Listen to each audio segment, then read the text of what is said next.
Sex, the Sigil. I've been talking about letting go and allowing inner energies to flow out through your whole self. We can compare this with the Kabbalistic concept of crossing the abyss. The adept must release his or herself and die in the womb of the abyss to be reborn on the other side. Once this release of I has been achieved, the forces continue to flow upwards to the crown by their own inherent nature. Thus with magic, thus with the sexual act, thus with sex magic. During sex, you go through a process of release. Initially, you are very conscious of your actions, perhaps a heightened, more focused awareness. Remember, the rational mind is not an isolated, differentiated being, but an integral part of yourself. As a flood of sensation increases, it feels like an engulfing tide.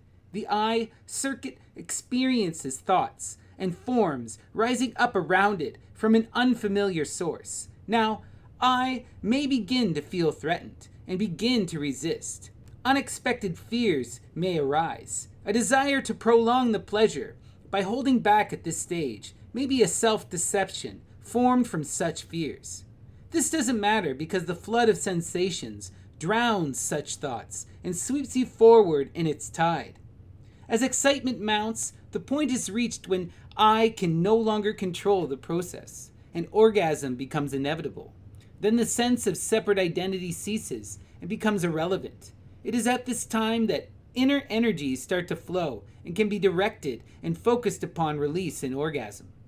The purpose of the sigil is to focus the mind upon the objective you desire, by continuous concentration before the point, fixing the idea as a thought form during the climax of the operation. This can condition the products welling up from the unconscious, producing thought forms appropriate to the operation, directing energies toward your goal. As most people are able to achieve orgasm, this is the most accessible form of magic for the ordinary person. Although the effect will be greatly improved by mental training, the performing of such acts as the sigil will in themselves increase your mental discipline. This sexual magic is the most useful tool in the development of an integrated magical self.